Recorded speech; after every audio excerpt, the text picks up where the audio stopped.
J'ai pensé parler avec vous aujourd'hui, Bezrat Hashem, pendant tout le cours que de Chala. Dans la partie Ashkafa de Chala et dans la partie Halacha de Chala. Et c'est un sujet qui le mérite. Lorsqu'on parle de Chala, immédiatement l'image qu'on a, c'est l'image d'une mitzvah qui est magique. La mitzvah de la Ségoula. Quand on a besoin d'une Ségoula pour tout type de choses, une femme qui doit bientôt accoucher, Besha'a Tova, immédiatement on lui dit attention, avant l'accouchement, Afrashat Chala. Lorsque une personne veut avoir une bonne parnassa, il est écrit dans Chazal, fais très attention à Afrashat Chala, sois scrupuleux dans l'accomplissement de cette mitzvah, et Bezrat Hashem, tu auras une bonne parnassa. Pendant la Seret Yemei Teshuvah, quand on veut réussir à accumuler des mérites, disent immédiatement Chazal, Afrashat Chala. C'est que c'est une mitzvah qui est particulière, qui est particulièrement importante. Et le danger, bien évidemment, qui nous guette, à chaque fois qu'on nous parle de ségoulottes, c'est qu'on risque finalement de n'accomplir la mitzvah que pour la ségoula. On organise une Afrashat Chala, pourquoi? Parce que telle personne a besoin d'une Yeshua, telle personne est malade, etc. Il ne faut pas oublier que s'il est vrai que c'est une mitzvah magique, que c'est une mitzvah qui a de grandes ségoulottes, ainsi que Chazal le disent, ce n'est pas ça l'essentiel. L'essentiel, c'est une mitzvah. Je viens préparer une pâte, il faut que je sache qu'au moment où je vais prélever la chala, je suis en train d'accomplir une mitzvah. Et une mitzvah extraordinaire, une mitzvah fabuleuse. Et cette mitzvah est tellement grande et tellement importante qu'elle recèle en elle des ségoulottes qui ont été explicitées il y a quelques instants. Et donc il faut bien qu'on retienne ça. Au jour d'aujourd'hui, on est dans une génération dans laquelle on nous dit « tu as un problème, donne la tzedaka ». Il y a des livres qui sortent de Va'ad HaRabbanim et autres qui s'appellent « Taramti venoshati ». C'est-à-dire j'ai donné de l'argent et j'ai eu une Yeshua. Alors s'ils le font, c'est sûr qu'ils ont raison, c'est sûr qu'ils le font pour entraîner les gens à donner. Quelquefois, on lit ces histoires-là, on se renforce en Emouna et en Bitachon. Mais le danger, malgré tout, qui nous guette, c'est de dire et de penser finalement que la raison pour laquelle on donne la tzedaka, c'est parce qu'on veut avoir des Yeshuot. Ça devient donc intéressé, ça devient égoïste, et c'est pas ça qu'Hachem attend de nous. Donc, il faut qu'on sache qu'au moment où on accomplit les mitzvot, on accomplit une mitzvah, et puis si au passage, on a le mérite, grâce à ça, d'avoir des Yeshuot, avec plaisir. Si jamais on organise cette mitzvah précisément dans un but bien précis, parce qu'il y a une personne qui a besoin d'une Yeshua, avec plaisir. Mais ne pas oublier que la mitzvah, c'est ça l'essentiel. Le fait qu'il y ait des ségoulottes dans la mitzvah d'Afrashat Chala, c'est parce que c'est une mitzvah. Et Chazal vont aller très loin lorsqu'ils vont nous parler de la Afrashat Chala. La Afrashat Chala se trouve dans la parashat de Shlach Lecha. Et à ce moment-là, il y a une juxtaposition dans la Torah entre la Afrashat Chala et la parasha qui traite de la Avodah Zara.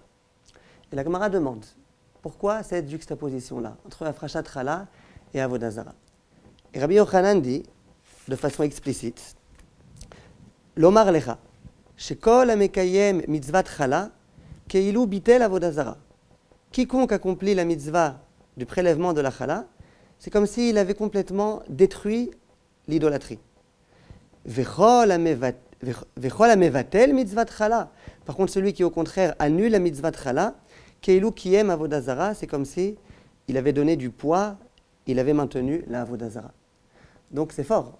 On est dans notre cuisine, vendredi matin, on est en train de faire une pâte, ça nous arrive à tous, à toutes, et puis on nous dit, au moment où on accomplit la mitzvah de Afrashat Chala, c'est comme si on avait détruit complètement la Avodah Zara. Magnifique. Et si jamais on n'accomplit pas la mitzvah, au contraire, c'est comme si on faisait de la Avodah Zara. Premièrement, quel rapport? Quel rapport entre Afrashat Chala et Avodah Zara? Et deuxièmement, où est-ce qu'on a vu dans toute la Torah un tel exemple? Des mitzvot qui procèdent de la tzedaka, il y en a beaucoup. Mitzvah bikurim, on vient, on amène à Hachem. Mitzvah trumot ou maasrot, on prend les trumot ou maasrot, on les donne aux Kohen, aux Lévi, aux pauvres. Donc il y a d'autres mitzvot. Pourquoi Chazal ont mis l'accent justement sur la mitzvah de Afrashat Chala? Si on veut continuer un petit peu, le Hagaot Maïmoniyot, l'un des grands Rishonim, écrit dans le pasuk Bevoachem el haaretz Chala tarimu. Au moment où vous arriverez dans la terre d'Israël, vous aurez la mitzvah d'accomplir le prélèvement de la Chala. Dit Hagaot Maïmoniyot, le lametra, c'est pour t'enseigner. Chez Zachou Israël et Kanes l'Eretz Israël, Kedé le Kayem mitzvat Chala. Pourquoi les Bnei Israël sont entrés en Eretz Israël, cette terre tellement sainte, tellement attendue, la terre promise, pour qu'ils puissent dans cette terre accomplir la mitzvah de Afrashat Chala. Donc ça valait le coup pour Hachem de nous faire monter en Eretz Israël pour pas simplement les falafels, mais aussi pour accomplir la mitzvah de Hafrashat Chala. Continue le Hagaot Maimoniot, un des Rishonim, ce n'était pas un blagueur, et il dit Tariag, quand on parle des 613 mitzvot, 613, Begimatria Zu Mitzvat Chala. C'est la valeur numérique des mots Zu Mitzvat Chala. C'est la mitzvah de Chala, Hagaot Maimoniot. Lela Metra, ça vient t'enseigner. Shekol Azair be Mitzvat Chala ou Mekaima, Karaoui, Keilu Kiem Kol Tariad Mitzvot Shebatorah. Celui qui accomplit la mitzvah de Hafrashat Chala comme il faut, c'est comme s'il avait accompli les 613 mitzvot de la Torah. Inouï. Une mitzvah qui n'est pas tellement fatigante, une mitzvah qui ne coûte pas tellement d'argent, parce que d'après la Torah, on peut donner un tout petit quelque chose et on s'est déjà acquitté. Et pourtant, celui qui accomplit cette mitzvah, c'est comme s'il avait accompli les 613 mitzvot. C'est phénoménal. Il n'y a pas beaucoup. Non, il n'y a pas beaucoup. Il y en a où on dit que... On ne dit pas que celui qui l'accomplit, c'est comme s'il accomplit les autres. On dit que celui qui l'accomplit, ça prouve qu'il a un kécher avec Hachem, que celui qui ne l'accomplit pas, c'est comme s'il n'avait rien accompli. Mais de dire que quand on accomplit une des mitzvot de Shabbat, c'est comme si on accomplissait, je ne me rappelle pas d'un enseignement tellement explicite. Il y a aussi écrit qu'il y a des mitzvot qui valent comme les autres. Écrit le tzitzit, il vaut comme les autres mitzvot. Mais il n'y a pas écrit c'est comme s'il avait accompli 113 mitzvot. Ça veut dire quoi, que Mamash, je sais pas. Qui fait la Hafrashat Chala, c'est qu'elle a vraiment accompli 113 mitzvot. Visiblement, le Hagaot Maimoniot dit qu'au moment où on accomplit cette mitzvah, c'est une mitzvah un peu comme on dit qu'une personne qui jeûne, tel jeûne, un jeûne de la parole, c'est comme s'il avait jeûné tant et tant de jeûnes. C'est vrai, c'est-à-dire que visiblement, si on s'en tient à ce qui est écrit, et c'est un Rishon, un Posek Halakha qui l'écrit, c'est qu'il faut s'en tenir à ce qui est écrit. Donc c'est vraiment inouï cette mitzvah-là. Donc comment ça se fait? Où est-ce qu'on a vu ça concernant les autres mitzvot? En dehors de ça, vous savez que cette mitzvah-là, c'est une mitzvah qui est propre à Eretz Israël. Bevoachem el haaretz. Lorsque vous rentrerez en terre d'Israël, dans cette terre-là, il faudra que vous accomplissiez la mitzvah de Chala. Pourtant, vous allez m'objecter qu'en France, et aux États-Unis, et en Chine, et partout, au moment où on fait une pâte, on doit prélever le Chala. Comment ça se fait? Viennent ici les Chachamim avec une invention atomique, et ils disent « Shelo tishtakach Torat Chala mi-Israël ». Ça veut dire quoi?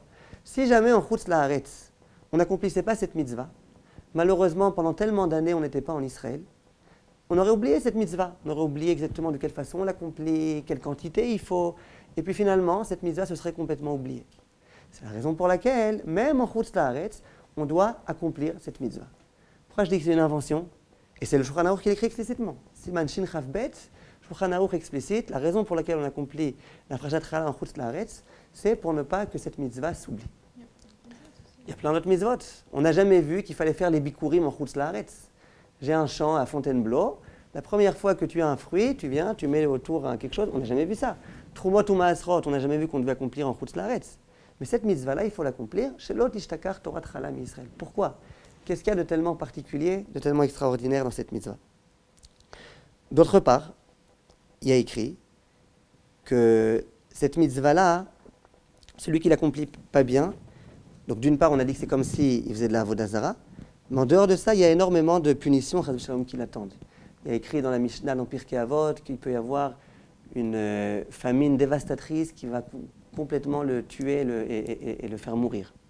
Il y a écrit, par exemple, dans la Gemara, dans Shabbat, que celui qui n'est pas attentif, en bracha bemekunas, il n'aura pas de bracha, de profusion dans ses récoltes. Il y a écrit qu'il risque d'avoir une épidémie qui va l'accabler.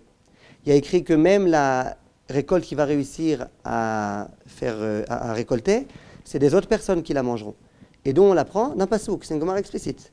Il y a écrit Afani ese zot lachem, vifkati alechem be'ala, altikre be'ala et la bechala. Donc, si jamais on n'accomplit pas la mitzvah de Chala, eh ben, malheureusement, Akadosh Baruch Hu risque de nous punir méchamment. Et la question donc qui se pose, pourquoi cette mitzvah est tellement chère aux yeux d'Akadosh Baruch Hu? Que celui qui l'accomplit, c'est comme s'il avait tout accompli, que celui qui ne l'accomplit pas, c'est comme s'il n'avait rien accompli. Qu'est-ce qui se passe? Qu'est-ce qui se cache ici? En fait, il faut savoir qu'il y a un midrash qui nous dit qu'il y a 3 mitzvot à propos desquels le terme Réchit, prémisse, a été employé. La première d'entre elles, c'est la mitzvah des Bikurim. Comme il y a écrit Réchit, Perotechem, comment écrit là? Non, Perotechem. Il y a un autre, la deuxième fois, c'est à propos de Trumot ou Maasrot. Écrit Reshit Degancha. Les prémices de ta récolte, du blé, etc. À nouveau, il y a le terme Reshit. Troisième fois, concernant la chala. Concernant la chala, il y a écrit Reshit Arisotechem. Les prémices de vos pâtes.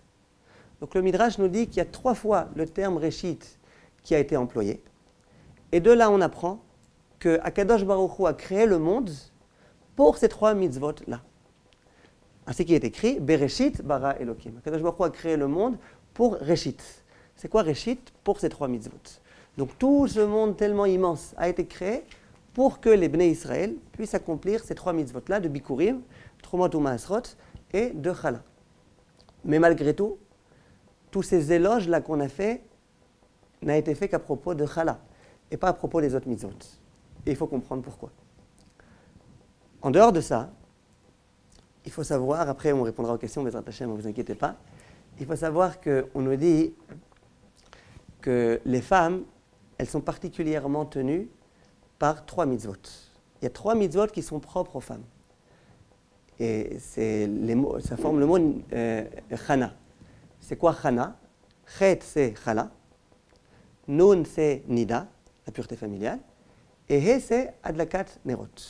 Ça, c'est les 3 mitzvot qui sont propres aux femmes. Ça ne veut pas dire que les hommes, ils ne doivent pas les accomplir.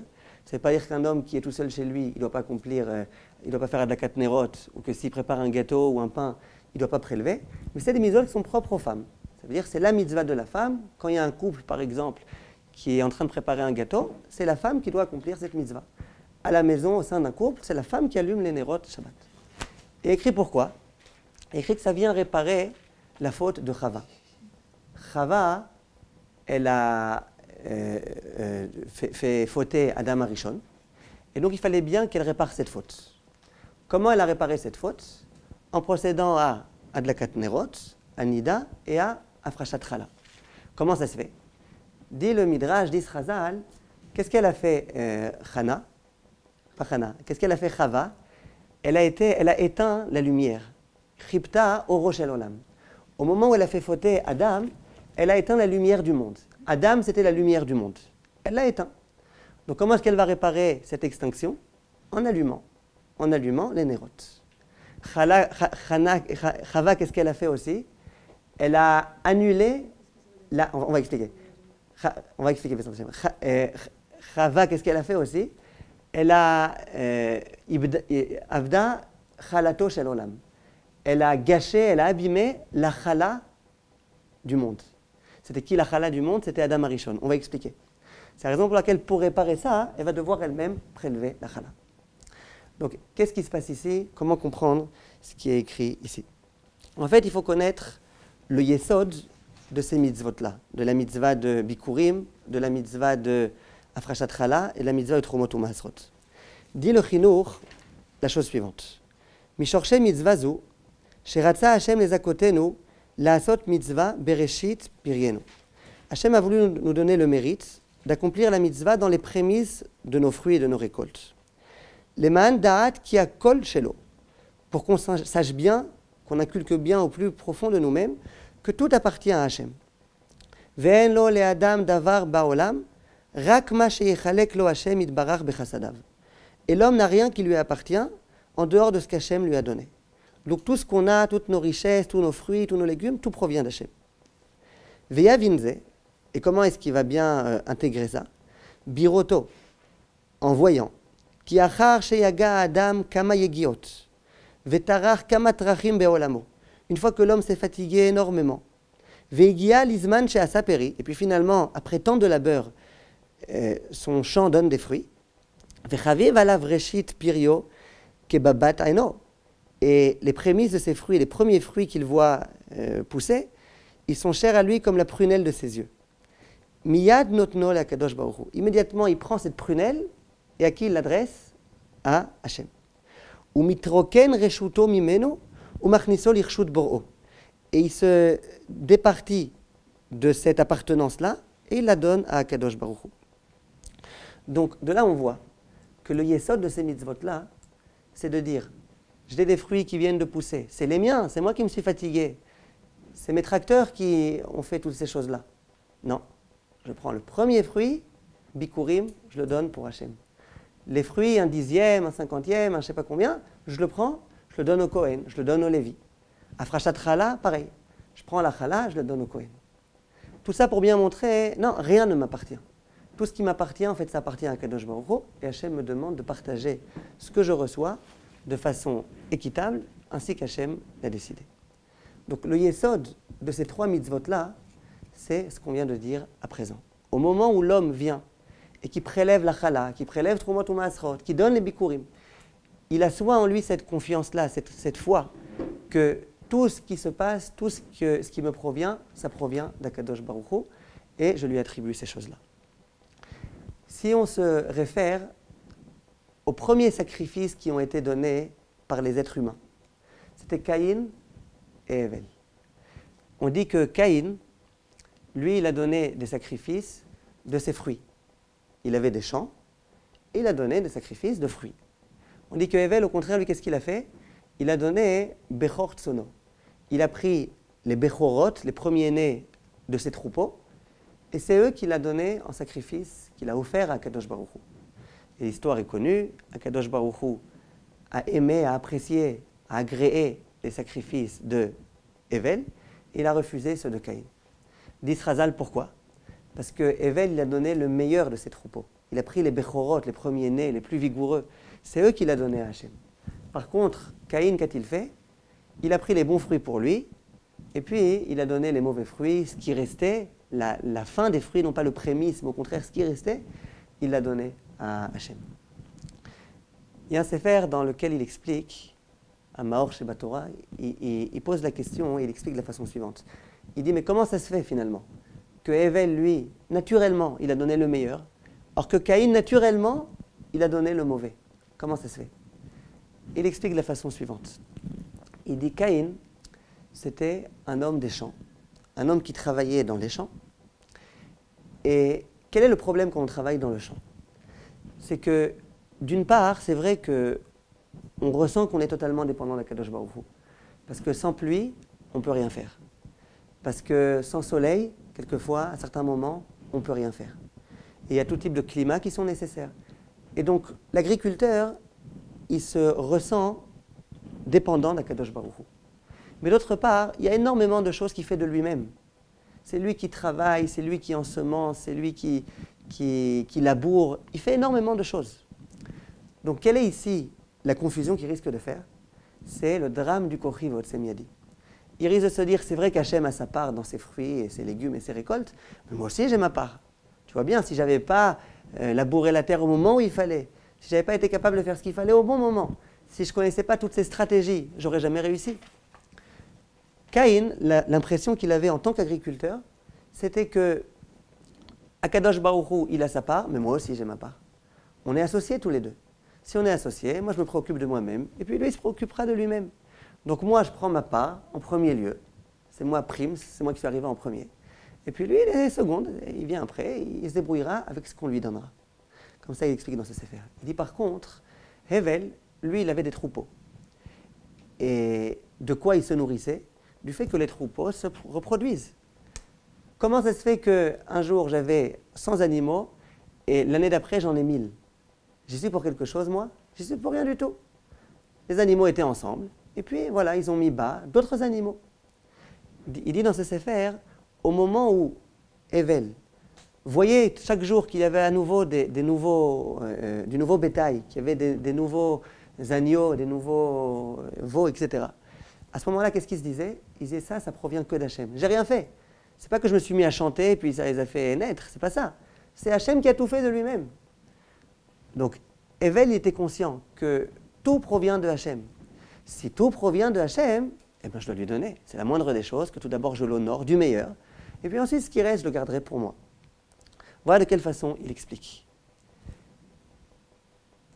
Et donc, Hevel, lui, il a donné le meilleur.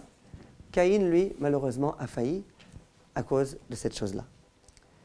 Viennent Chazal et veulent, en se servant de cet exemple-là, expliquer et répondre aux questions qu'on a posées.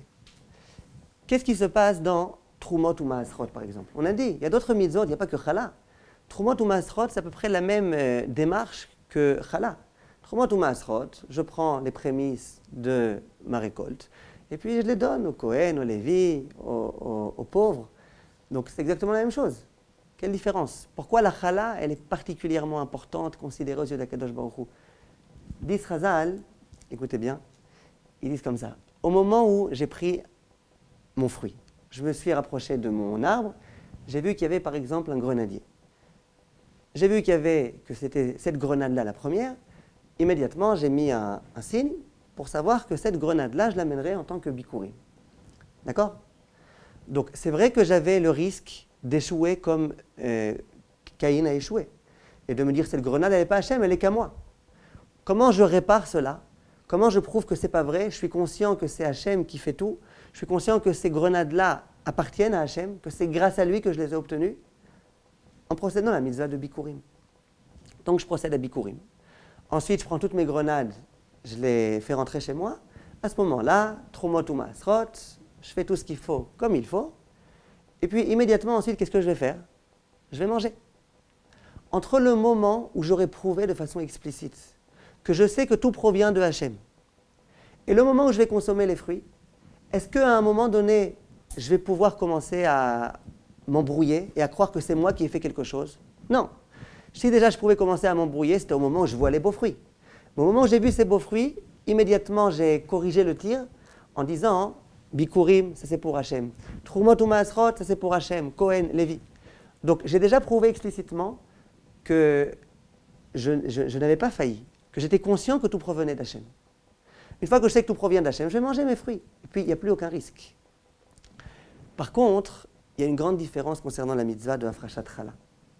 C'est qu'une fois que j'ai récolté toute ma récolte et que je l'ai fait rentrer chez moi à la maison et que j'ai procédé déjà au Trumot ou Maasrot de cette récolte, ensuite il y a encore énormément d'étapes à réaliser pour pouvoir arriver à la Chala. Ainsi qu'il est écrit que dans le pain, il y a 10 melachot qui sont faites. Il y a Harisha, il y a Zriya, il y a Disha, il y a les napotes, il y a 10 melachot qui sont faites.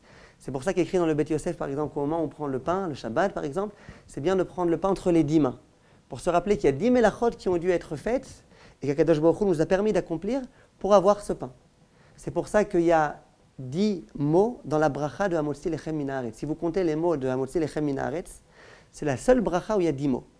Boré Peri Adama, il y en a 9. Boré Peri Haetz, il y en a 9. Boré Peri Gefen, il y en a 9. Hamotzi Lechem Min Haaretz, il y en a 10. Au moment où, ça y est, j'ai déjà prouvé que je savais que tout provenait d'Hachem parce que j'ai donné Trumot ou Maasrot de mon blé.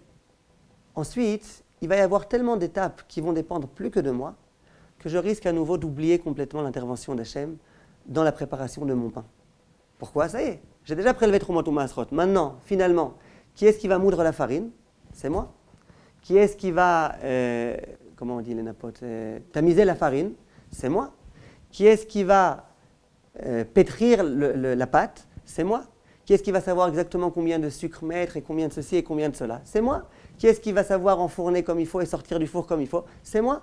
Donc c'est moi, c'est moi, c'est moi, c'est moi, c'est moi. Et comment vous voulez qu'après tous ces mois-là, la personne ne commette pas la tragique erreur du Kochi Votsem Yadi?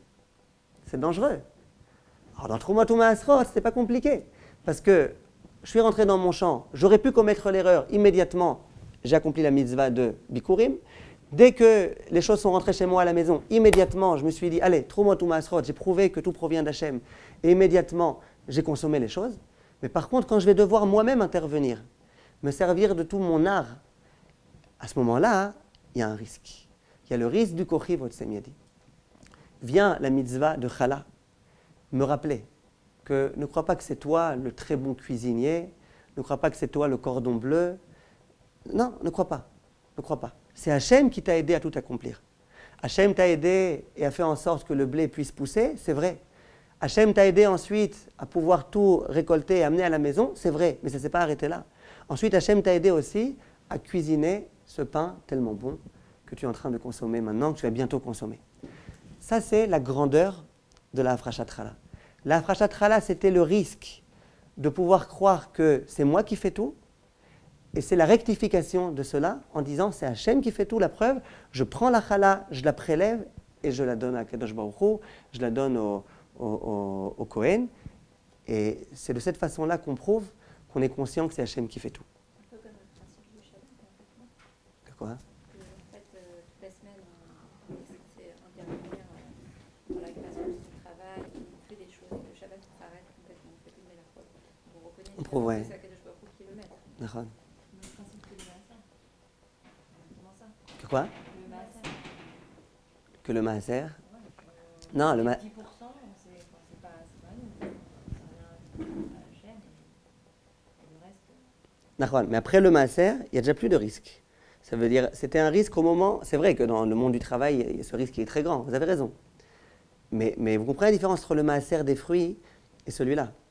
Parce que dans le Maaser des fruits, il a juste fallu relever le défi de Caïn.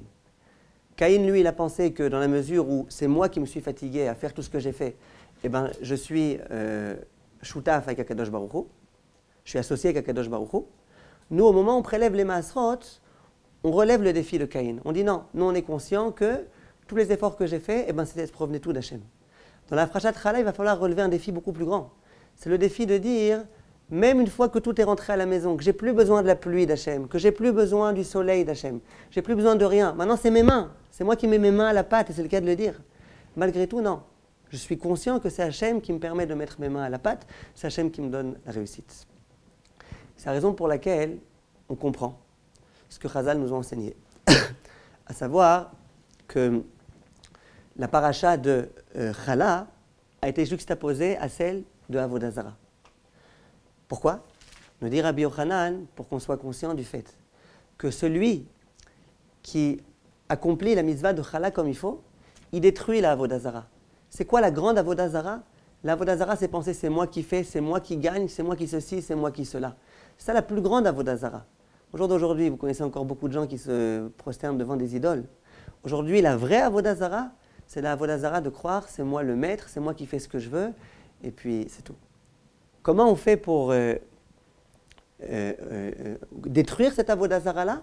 En montrant bien. Même quand je pensais que c'est moi qui faisais tout, en fait, c'est pas moi qui fais tout, c'est Hachem qui fait tout. C'est Hachem qui m'aide à tout faire, et ça, je le fais en prélevant la chala. Si je ne prélève pas la chala, la chas v'shalom.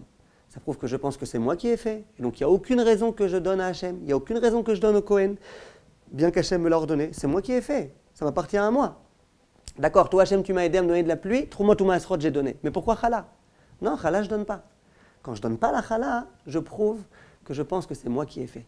Et si je prouve que c'est moi qui ai, si je pense que c'est moi qui ai fait, ça procède véritablement de la Avodah Zara. Pourquoi cette mitzvah-là était tellement importante? Pourquoi on nous dit que celui qui accomplit cette mitzvah-là, c'est comme s'il avait accompli les 613 mitzvot? Parce que le principe de base de tout le judaïsme, c'est la émouna. C'est savoir que c'est Hachem qui fait tout. C'est le préambule aux 613 mitzvot. Dans la mesure où j'accomplis cette mitzvah-là, je montre bien que je suis entre les mains d'Hachem, que je suis soumis à Hachem, et de cette façon-là, je pourrai ensuite accomplir toutes les autres mitzvot. On a demandé pourquoi c'était tellement important quand on se trouve en Chutz La'aretz, que malgré tout on accomplit cette mitzvah précisément. Qu'est-ce qu'elle a cette mitzvah de particulier, plus que les autres mitzvot? Réponse, on a compris maintenant ce qu'elle a cette mitzvah de particulier. C'est la mitzvah de la Emouna, c'est la mitzvah grâce à laquelle on peut prouver que c'est Hachem qui fait tout. Et ça, c'était l'urgence de l'urgence. Si cette mitzvah-là, on l'oublie, c'est la fin du monde. Il n'y a plus de judaïsme, il n'y a plus de Torah, il n'y a plus de Hachem, il n'y a plus rien du tout. La condition sine qua non à ce qu'on garde notre judaïsme, c'est qu'on retienne que c'est Hachem qui fait tout, c'est Hachem qui nous donne la vie, c'est Hachem qui s'occupe de nous, c'est Hachem qui nous guérit, c'est Hachem qui nous donne la parnassa. Et ça, c'était l'urgence. On ne pouvait pas s'amuser en Chutz La'aretz à accomplir toutes les mitzvot. Or, cette mitzvah-là, qui était l'urgence de l'urgence, celle-là, on l'a accomplie. Lorsque... Pourquoi c'est si important et on prélève que quand on fait un certain nombre de pâtes? Ça, c'est l'une des halachot de la chala. C'est comme ça la Torah a décidé. Si c'est important, pourquoi on ne fait pas? Non, c'est important dans la mesure où il y a la quantité. Il y a des conditions à chaque mitzvah. Pourquoi c'est important qu'il y a plein de mitzvot qui dépendent de certaines conditions. Si la mezouza c'est tellement important, pourquoi je ne mettrais pas une mezouza même si je n'ai pas de maison? Non, la halakha, c'est de mettre une mezouza à la maison. Il n'y a pas une autre mitzvah aussi qu'on fait en Chutz La'aretz avec comme raison de ne pas l'oublier et que la chala? Il n'y a pas d'autres mitzvahs? Peut-être d'autres, je ne sais pas, je n'ai pas en tête maintenant, mais celle-là, c'est la mitzvah importante.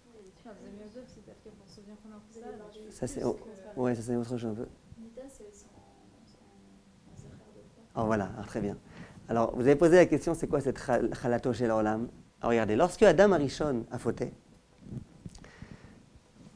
à cause de Chava, on dit qu'à cette faute étaient accompagnées les 3 plus graves fautes de la Torah, à savoir Avodah Zara, Giloui Arayot et Shvichut Damim. Comment ça se fait? Dit le Midrash, dit Rabbi Shimon Bar Yochai dans le Zohar, qu'est-ce qui s'est passé? Le serpent est venu s'adresser à Chava. Et il a dit à Chava, écoute, tu sais pourquoi Hachem a refusé que vous mangiez du Etz Hadat, Tov Vara? Parce que Hachem, il faut que je vous dise son secret. Hachem lui-même, il n'a aucune force. Toute sa force, elle lui provient de la consommation de cet arbre. C'est un arbre magique. Hachem, il a consommé cet arbre, et grâce à ses fruits miraculeux, il a réussi à créer le monde. Donc vous comprenez bien que Hachem, il ne vous permet pas de manger cet arbre-là, sinon vous allez être ses concurrents. Donc Hachem a interdit. Il écrit qu'à ce moment-là, Chava, il dit « Anachash hazeh ishiani ». Dit Chazal, ishiani, ça vient du lachon nisouin. Le serpent, il s'est véritablement allié à elle. Il a eu une union avec elle. Il est écrit qu'au moment où il a eu une union avec elle, donc bien évidemment c'était du Giloui Arayot, c'était de l'inceste. Et à ce moment-là, on dit « Witil bazouama ». Je ne sais pas exactement ce que ça veut dire, mais en tous les cas, il l'a rendu complètement impur. Et il y a plein de Chazal qui disent que cette zouama-là, au moment du Arsina, etc., elle l'a quitté. Ce n'est pas notre sujet maintenant. En tous les cas, la première faute qu'il y a eu, c'était Giloui Arayot, une union entre un animal et Chava. À cause de cette faute, qu'est-ce qui va se passer? Les humains vont devenir mortels. Ça, c'est Shvichut Damim. À cause de cet acte du Nachash et de Chava, l'homme va devenir mortel, donc la Shvichut Damim de tous les hommes qui vont mourir un jour. Mais où se trouve ici la Avodah Zara? Dit Chazal, ça a été la Avodah Zara. Au moment où Chava est venue et qu'elle a réussi à inciter Adam Arishon à manger de ce fruit, il y a écrit dans Chazal que Adam Arishon, à ce moment-là, il a été kofer baïkar. Il a complètement blasphémé, il a complètement renié l'existence de Hachem. Comment ça se fait? Comment on peut penser un instant que Hachem a toute sa force de la consommation d'un arbre? C'est pas possible ça. Hachem existait avant cet arbre. Alors, si on est capable de penser que Hachem a existé après cet arbre, qu'il y a quelque chose qui a précédé Hachem, c'est déjà de la kfira, c'est déjà de kofer baïkar. Donc Adam Arishon, à ce moment-là, il a été kofer baïkar. Donc il y a eu 3 fautes qui ont été commises à ce moment-là. Avodah Zara, Giloui Arayot, Shvichut Damim. Dit Chazal, comment est-ce qu'on répare ça? Comment la femme répare ça? Parce que finalement cette faute est provenue de la femme. En accomplissant Afrashat Chala, en accomplissant Nida et en accomplissant Adlakataner. Comment ça se fait? Alors Nida, on comprend. Il y a eu ici, dans les relations conjugales, quelque chose d'interdit qui a été commis. Et donc, on répare ça en faisant attention à la Chot Nida. La Chot Nida, c'est aussi relié à la Gdusha, aux relations, etc. Donc ça, c'est réparé par la pureté familiale. Comment est-ce qu'on répare la faute de Adlakataner, comment on dit, de Shvichut Damim, par Adlakataner? À cause de cette faute de Chava, l'homme est devenu mortel. Il y a tellement de lumières qui se sont éteintes, tellement d'hommes qui sont morts et de femmes qui sont mortes. Comment on va réparer ça? En rétablissant une lumière, en allumant la lumière, Ner Adam, Ner Hashem, etc. On répare ça. Comment on répare ça? On répare en allumant le Ner. Comment on répare la faute de Avodah Zara? En accomplissant la Chala. Comment ça se fait qu'on répare la faute de Avodah Zara en accomplissant la Chala? Je crois que maintenant vous avez bien compris. Quelle était la faute de Avodah Zara? Tu crois qu'Hachem n'existe pas? Tu crois qu'il y a des choses qui ont précédé à Hachem? Tu crois qu'Hachem n'est pas capable de tout faire? Comment on répare ça? Afrashat Chala. C'est Hachem qui fait tout. On rétablit cette vérité-là. On efface complètement le Kochiv Rotsem Yadi. On admet et on accepte que c'est Hachem qui fait tout. De cette façon-là, on répare cette faute-là. Juste une demi-seconde. Et c'est ce qui est écrit. Chava, qu'est-ce qu'elle a fait? Elle a éteint Oro Shel Olam, qui était Adam Rishon. Et elle a aussi abîmé Chalato Shel Olam. C'était qui la Chala du monde? La chala du monde, c'était Adam Arishon. C'est-à-dire quoi que Adam Arishon, c'était une chala. Le Maharal explique et il dit que comment Hachem a créé l'homme, il l'a créé comme on crée un ustensile. Il a pris de l'argile, il a pris un peu d'eau, il a tout mélangé, comme on fait une pâte. Il a pétri cette pâte, et c'est écrit dans Chazal, que Hachem, à un moment donné, pour créer l'homme, il a pétri ce qu'il avait face à lui, et puis de ça, finalement, Hachem a donné naissance à une vie. C'est de cette façon-là que Hachem crée l'homme. Donc l'homme, d'une certaine façon, et pas que l'homme, toute l'humanité, tous les animaux, tout, en quelque sorte, c'est une espèce de pâte. Que fait Hachem? De cette pâte-là, il va prélever la chala. De la même façon que la femme, elle se trouve dans sa cuisine, elle a face à elle de la pâte. Cette pâte-là, elle n'a rien de sacré du tout, c'est de la farine avec de l'eau. Et puis à un moment donné, elle décide, cette partie-là, je la prélève, ça devient kadosh. Comment ça devient kadosh? Parce que la femme l'a prélevée et qu'elle a décidé que cette partie-là deviendrait kadosh. Dit le Maharal, à Kadosh Baruch Hu, c'est la même chose. Au moment où il a créé toute l'humanité, il avait toute une pâte face à lui, comme ça, une espèce de bouillabaisse. Et dans cette bouillabaisse, il y avait des hippopotames, il y avait des lions, il y avait des animaux, il y avait tout type de choses. Et de tout cela, Hachem a décidé, à présent, je prélève la chala. C'est qui cette chala qui va être particulièrement sainte, particulièrement sacrée? Ça va être Adam Arishon. Qu'est-ce qu'on croit? Adam Arishon, c'était n'importe quoi. C'était Kadosh. Pourquoi il était Kadosh? Parce que Hachem l'a sorti du lot. Adam Arishon était Kadosh. Adam Arishon, c'était Chalato shel Olam. C'était la chala du monde. Chava, c'est la chala d'Adam. Pardon? Chava, c'est la chala d'Adam. Non, au contraire. Et Chava, qu'est-ce qu'elle a fait? Elle a abîmé cette chala. Elle a dit à Adam... Hein? Ah, d'accord. D'accord. Donc, qu'est-ce qu'elle a fait, Chava? Chava, elle a abîmé cette chala. Cette chala qui était tellement sainte, Chava, elle est venue et elle l'a abîmée. Comment est-ce qu'elle va réparer ça? En prélevant la chala. Donc, on comprend à présent pourquoi cette mitzvah est tellement magique. Ce n'est pas stam une mitzvah. Pourquoi c'est une mitzvah qui recèle en elle tellement de vertus? Parce que c'est une mitzvah particulièrement importante. C'est une mitzvah durant laquelle on affirme à chaque instant, c'est Akadosh Baruch Hu qui fait tout. Et le Sefer HaChinuch va dire qu'au moment où on va manger ce pain-là, on va manger un pain qui est sacré. Finalement, je n'ai rien fait, j'ai juste pris une partie de challah, je l'ai prise, je l'ai donnée au Kohen, je l'ai brûlée au jour d'aujourd'hui. Dit le Sefer HaChinuch, ce n'est pas vrai. Au moment où je prélève la challah, tout le pain, toute la pâte, elle devient sacrée. Et au moment où je mange quelque chose de sacré. Et après, on s'étonne pourquoi on considère que la challah, elle est magique. Pourquoi on considère que... Et il dit le Sefer HaChinuch, et celui qui mange ensuite cette nourriture-là, ce pain-là, c'est un pain qui est bienfaisant pour notre corps, qui est bienfaisant pour notre âme. On est en train de manger quelque chose de sacré, c'est plus du pain. C'est du pain dont on a prélevé la challah. Donc ce pain-là, on comprend pourquoi il est tellement magique, on comprend pourquoi il y a tellement de choses qui proviennent de ce pain-là. Mais la dernière raison pour laquelle cette mitzvah est particulièrement importante, particulièrement aux yeux d'Hachem, et qui va découler, à mon avis, de celle-ci, c'est le Sefer HaChinuch aussi qui explique. Il dit quelle différence entre Trumot ou Maasrot, par exemple, et entre Chala. Il dit il y a une très grande différence. Dans Trumot ou Maasrot, d'accord, j'ai prélevé mes grenades, j'ai toutes mes grenades, maintenant je vais devoir prendre une partie des grenades et je vais les donner au Kohen ou au Lévi ou aux pauvres.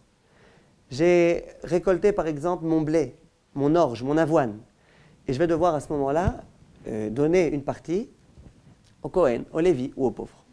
Une fois que j'ai donné cette récolte au Kohen, au Lévi ou aux pauvres, qu'est-ce qu'il va devoir faire? Il va devoir lui maintenant faire toutes ces étapes-là, de moudre et de vanner et de pétrir et de cuire, et ça va être fatigant. Il n'a pas un produit tout prêt face à lui. Il n'a pas une manachama. Manachama, c'est on verse de l'eau chaude et puis c'est fini. Il n'a pas ça, il va devoir se tuer pour pouvoir réussir finalement à obtenir du pain. Donc au moment où je donne Trumot ou Maasrot, je ne suis pas tellement attentif aux besoins de l'autre. Par contre, quand j'accomplis la mitzvah de Chala, il faut l'accomplir une fois que la pâte est déjà prête. La pâte est déjà prête, je suis déjà fatigué. Je donne un produit fini, un produit qui est utilisable, profitable immédiatement. Ça, c'est une mitzvah qui est particulière. Parce que la mitzvah de Tzedaka, que Chazal nous demande d'accomplir, ce n'est pas simplement de jeter à l'autre un billet, même un chèque d'1 million. Ce n'est pas ça, Tzedaka. Tzedaka, jamais on jette. Tzedaka, on donne. Et on essaye de donner un produit fini. On essaye de donner le meilleur du meilleur. On essaye de faire en sorte que l'autre n'ait pas besoin maintenant ensuite d'aller se fatiguer et d'aller au marché et de devoir acheter. Si on peut lui donner quelque chose qui est déjà tout prêt, c'est le mieux. Alors bien sûr qu'au jour d'aujourd'hui... À l'époque, c'est-à-dire quoi? Ils cuisaient faisait au quoi alors? Dans le challah, ouais. Ah. Oui, il le cuisait ou il le cuisait pas, mais en tous les cas, la pâte était déjà prête. C'est qu'une fois que la pâte est prête qu'on doit donner. Il n'y a pas de challah avant que la pâte soit prête. Une personne qui prélève la challah de la farine, ça vaut rien du tout. La challah, c'est une fois que la pâte est prête. Donc cette mitzvah-là, ce qu'elle a de particulier, entre autres, par rapport aux autres mitzvot, c'est que quand on accomplit cette mitzvah-là, on montre bien. C'est pas simplement que j'essaye de m'acquitter de mes devoirs envers l'autre, c'est que j'essaye vraiment de me mettre à la place de l'autre et de lui donner la chose qui sera la plus profitable possible, le plus vite possible, au moment où je viens l'accomplir. Et ça me rappelle une histoire que la Gemara raconte à propos de Mar Ukva. Vous devez la connaître, j'ai dû vous la raconter il y a quelques années. Vous voulez que je vous la raconte en 2 mots? On raconte que Mar Ukva, c'était un rave donc, de l'époque de la Gemara, un Amora. Il avait la coutume tous les jours d'aller donner de l'argent à un pauvre qui habitait dans le quartier où il habitait. Et comment il donnait la tzedaka? Il ne voulait pas que le pauvre sache que c'est lui qui l'a donné, il voulait ménager la dignité du pauvre. Alors qu'est-ce qu'il faisait? Au niveau de la serrure, il y avait une ouverture. Tous les jours, il allait discrètement, il prenait une pièce ou un billet, il l'introduisait dans la serrure, immédiatement il s'en allait. Et le pauvre, tous les jours, il voyait qu'il y avait de l'argent qui lui provenait vraiment de la serrure, et il était joyeux. Mais un jour, il s'est dit, malgré tout, j'aimerais bien savoir c'est qui ce bienfaiteur qui tous les jours vient à la même heure me donner cet argent-là. Et un jour, il s'est dit, la vérité, je vais le guetter. Et puis, dès que je vais voir qu'il s'approche, visiblement, on ne pouvait pas voir de cette serrure, je ne sais pas exactement pourquoi. Dès qu'il s'approche, je vais ouvrir la porte et je vais voir de qui il s'agit. Simplement, manque de bol. Ce jour-là, Mar Ukva, au moment où il a été au Beth Midrash, sa femme, elle lui a proposé l'idée suivante. Elle lui a dit, tu veux que je t'accompagne aujourd'hui au Beth Midrash, on fait une petite promenade ensemble? Le Rav était ravi de la proposition, il lui a dit, avec plaisir, viens, on va ensemble au Beth Midrash. Maintenant, la femme, elle était avec ses talons. Et quand elle marchait, vous imaginez le bruit que ça faisait. Non, Shalom, je ne la suspectais pas de faire trop de bruit, mais je veux dire, en tous les cas, le pauvre, il a su qu'il y avait des gens qui étaient en train de s'approcher. Au moment où ils étaient vraiment tout près de la porte, le pauvre immédiatement ouvre la porte. Eux, immédiatement, ils sont affolés. Ils se retournent, ils commencent à courir dans la direction inverse, et le pauvre, il commence à leur courir après. Et vous vous imaginez la course dans la rue, le Rav avec sa femme qui sont en train de courir, elle avec ses talons qui essayent de ne pas tomber, et puis le pauvre qui est en train de courir après. Jusqu'au moment où ils ont vu Mar Ukva et son épouse, qu'il n'y avait aucune échappatoire, il y avait face à eux, tout était complètement fermé, il n'y avait qu'un four qui était encore très chaud. Réflexe immédiat, les deux, ils ont sauté dans le four, et ils se sont dit, oui, on ne peut pas faire honte à un pauvre, on ne peut pas. Alors, c'est de sa faute à lui, il avait qu'un pas, etc. On ne peut pas lui faire honte. Et la Gemara raconte l'épisode qui s'est produit dans le four. Dans le four, on raconte que Mar Ukva, il commençait à sentir que ses pieds commençaient à brûler. Il n'avait pas de biafine. Et il voyait que sa femme était complètement sereine. Alors il lui dit, qu'est-ce que tu as? Elle lui dit, il dit, j'ai mal aux pieds, je commence à brûler. Elle dit, ah ouais? Moi, je sens rien du tout. Alors, c'est évident, elle avait des talons. Non, mais en dehors des talons, elle ne sentait rien du tout.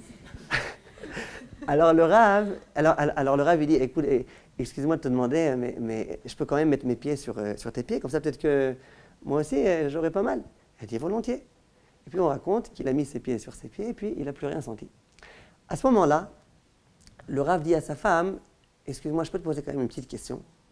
Comment ça se fait que toi, tu sens rien, et que moi, j'ai mal? C'est quand même pas juste. Alors, elle lui dit, tu veux que je t'explique? Moi, je la connais, la raison. Il dit quoi?